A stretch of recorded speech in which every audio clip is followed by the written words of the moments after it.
BBC Radio Cumbria. With Mike Zeller. 7:05, good morning. Suicide, the biggest killer of young men. The cause of one death, on average, every week in Cumbria. In some places, Barrow for instance, the rate is above that county average. And until today, people in Furness had to travel long distances to get support if they were bereaved by suicide. BBC Radio Cumbria's Neil Smith, who's in Barrow, has more on this story for us. Morning to you, Neil. Yes, good morning, Mike. It's only a matter of weeks, you may remember, since Barrow Council decided to act to try and cut the suicide rate here. Almost one person a month took their own life in the Barrow area last year. But alongside the new mental health first aiders and calls for people to break the taboos around mental illness, the Cumbrian charity Suicide Bereavement Support will today open its first support group in the Barrow area for those left behind by suicide. I've been speaking to one person from Barrow who had to travel, in her case, all the way to Keswick to access this sort of help when it wasn't available here in the past. Emily lost her long-term partner to suicide 11 years ago when their 4 children were all teenagers. I met my partner when I was 17. He was a wonderful person, a very mentally and physically strong person. We were together for 23 years and had 4 children. The first 15 years there was no sign of mental illness, but in the last 10 years of his life he started with depression that gradually got worse, and 2 years prior to his death we separated because his behaviour was too erratic around the children. He tried all sorts of measures to improve his health, but he wasn't someone that would consider it accessing talking therapy or anything like that, and he didn't like taking tablets even, so his view was that he was going to deal with it on his own. And prior to his death he got into another relationship which was only lasted very briefly, and I think he thought that would be the solution.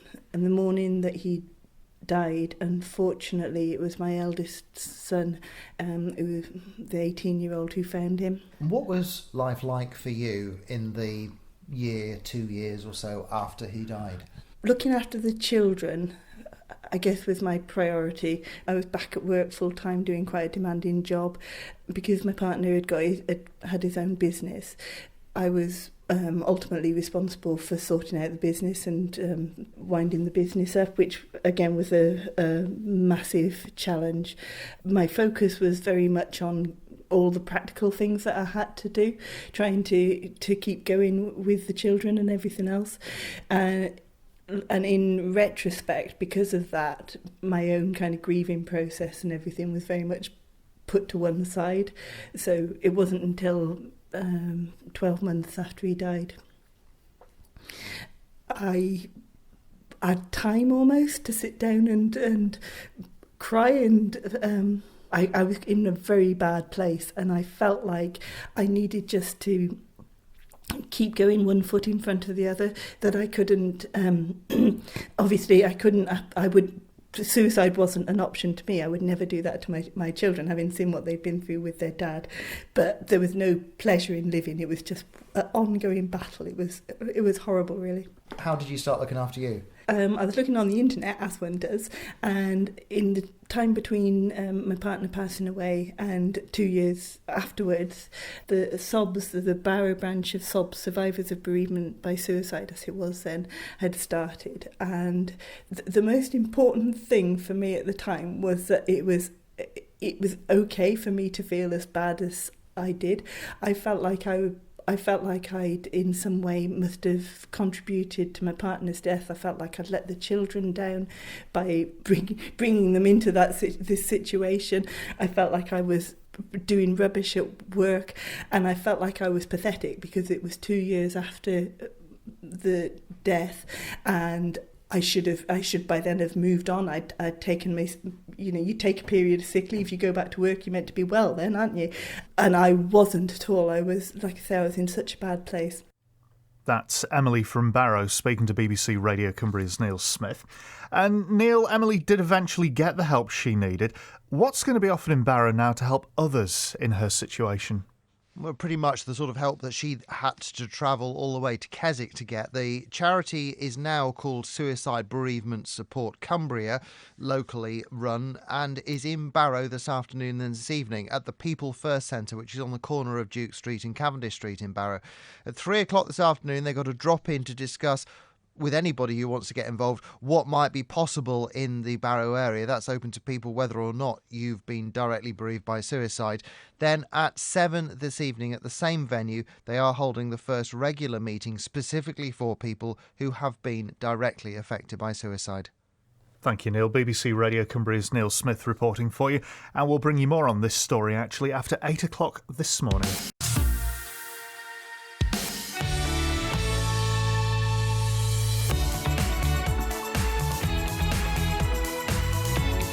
Mike Zeller on BBC Radio Cumbria. 8:05, good morning. Bereavement is never easy, but losing a loved one to suicide raises all sorts of further questions and difficulties. It's why the Cumbrian charity Suicide Bereavement Support has, for the last 10 years, been working with 300 families trying to make sense and pick up the pieces after suicide. Today, it expands into Barrow, and we're going to hear from the charity shortly. But first, BBC Radio Cumbria's Neil Smith is live in Barrow for us this morning. Morning to you, Neil. Good morning, Mike. In the Barrow area, last year, almost one person a month took their own life. That's a higher suicide rate than in Cumbria as a whole. Go back 11 years, and one of the suicides here was the partner of Barrow mother and nurse Emily. He had been suffering mental illness for the previous decade. Now, although they had separated before he took his own life, she had to then wind up his business after his death, as well as trying to support their 4 children. She told me it was 2 years before she finally got the help she needed from what is now Suicide Bereavement Support, and she could only access that in those days by driving all the way to Keswick. I felt like I'd in some way must have contributed to my partner's death. I felt like I'd let the children down by bringing them into this situation.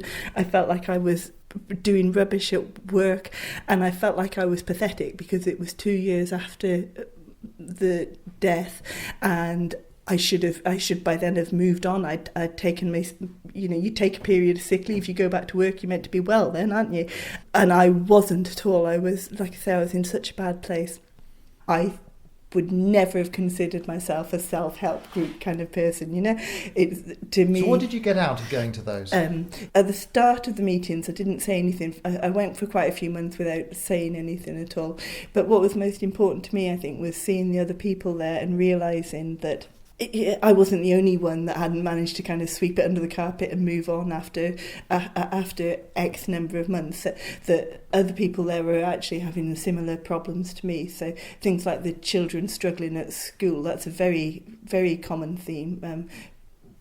We talked one time about going to social events, where people, you left your husband at home, have you? And how do you answer that one? It's really awkward, and actually will put you off going out. But I didn't realise that I wasn't the only person that was kind of struggling with those things. And the other thing was seeing that the people there were good, honest, tidy people who were in no way responsible for the tragedies that had occurred in their family. And I think it made me feel as if maybe I wasn't the massive failure that I thought I was. It's just a very difficult situation that you have to cope with.